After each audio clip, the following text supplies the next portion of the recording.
हरिओम. भगवद्गीता बोध योगदास श्री जयगणेश जोशी यांनी केलेले निरूपण. अध्याय 18. मोक्ष संन्यास योग. ओम श्री परमात्मने नमः. अथ अथाष्टादशोऽध्यायः. जय योगेश्वर. परमात्म्याला नमस्कार. अध्याय 18. श्लोक क्रमांक 54. ब्रह्मभूतः प्रसन्नात्मा न शोचति न काङ्क्षति समः सर्वेषु भूतेषु मद्भक्तिं लभते पराम. ब्रह्मस्वरूप झालेला साधक प्रसन्न चित्ती होतो. त्याला शोक होत नाही की कसली वांछा असत नाही. तो सर्वांमध्ये समभाव ठेवतो. असा साधक माझ्या परमभक्तीला प्राप्त होतो. श्लोक क्रमांक 53 मध्ये सांगितल्याप्रमाणे साधना प्राप्त झालेला साधक अध्यात्ममार्गी योग्य अशी वाटचाल सुरू करतो. याचे फलित म्हणजे तो ब्रह्मस्वरूप होतो आणि त्यामुळे प्रसन्न चित्ती होतो. ज्या ब्रह्माचा मी शोध घेत आहे ते ब्रह्म म्हणजे मीच आहे हा त्याला साक्षात्कार होतो. आपण मूलतः सत्य स्वरूप आहोतच, फक्त ते जाणण्याचाच अवकाश आहे. आपणच ते दिव्य चैतन्य आहोत, परंतु भौतिक वस्तू जगताच्या भोगापवर्गतेमुळे आपल्या डोळ्यावर भौतिक भोगांचे झापड बांधले गेले आहे. श्लोक क्रमांक 53 मध्ये सांगितल्याप्रमाणे साधना प्राप्त झालेल्या साधकाचे ते भौतिक वासनांचे झापड गळून पडते. त्यामुळे सर्वत्र व्यापून असलेले ते विश्वचैतन्य त्याला साक्षात्कारित होते. श्लोक क्रमांक 53 मध्ये अनेकविध गोष्टी आणि साधना सांगितलेल्या आहेत.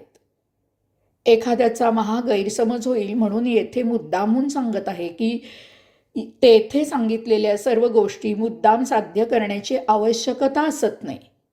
त्यापैकी कोणतीही एक गोष्ट पूर्ण साध्य झाली की बाकी साधना आपोआप लागू होऊन साध्य होत जातात. या योगे असा साधक परिपूर्ण शुद्ध होतो, प्रसन्न चित्ती होतो, तो निर्विकारी होतो. त्याला कसल्याही कामना भोग चिकटत नाहीत. तो निरीच्छ होतो. त्याचा कर्मयोग सहजच निष्काम होतो. यासाठी त्याला काहीही प्रयत्न करावे लागत नाहीत. यामुळे तो सदा सर्वदा प्रसन्न चित्ती असतो. तो सुखदुःखाच्या अतीत निघून जातो. जे काही होत आहे ती प्रभू लीला आहे याचा साक्षात्कार झाल्यावर आता अप्रसन्न व्हावे अशी काहीही इच्छाच नसते. त्यामुळे होत असलेल्या प्रत्येक गोष्टीचा तो प्रभू प्रसाद म्हणून मोठ्या प्रसन्नतेने आणि पूर्ण श्रद्धेने स्वीकार करतो. अशा साधकाला शोक होत नाही की कसली वांछा असत नाही. शोक करण्यासारखे येथे काही घडतच नाही. कारण जे होत असते तेच योग्य असून तेच प्रभूला मंजूर आहे, तीच प्रभूची इच्छा आहे हे एकदा उमजल्यावर शोक करण्याचे कारणच उरत नाही. तसेच त्यामुळे कसल्याही वांछा उरत नाहीत.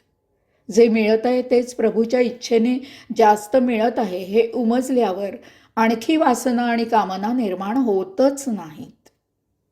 असा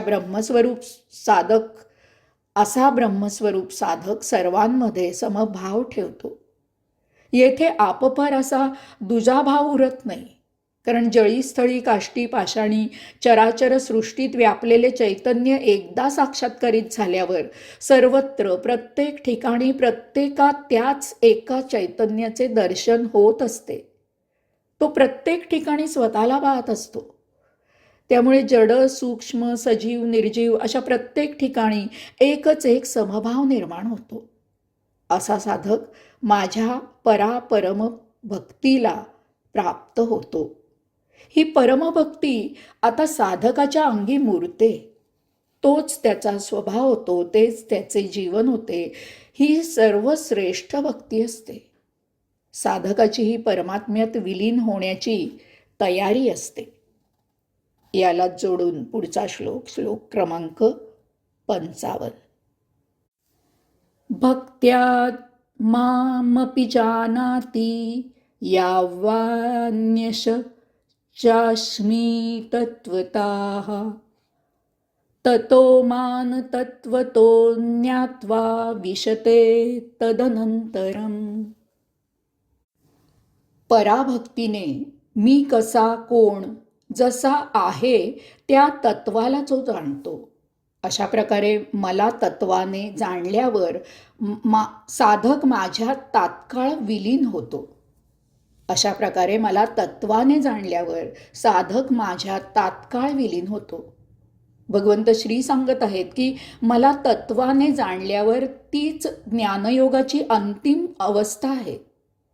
आता तेथे उशीर नाही. ज्ञानयोगाची ही शेवटची पायरी आहे. येथे एकदा मला तत्वाने जाणल्यावर त्याच क्षणी साधक माझ्यात विलीन होतो. तुका झाला पांडुरंग अशी साधकाची अवस्था होते. साधक आत्मतत्वात स्थिर आणि स्थित होतो. त्याचा देहादी इंद्रिय आणि भौतिक वस्तू जगताशी संबंध संपुष्टात येतो.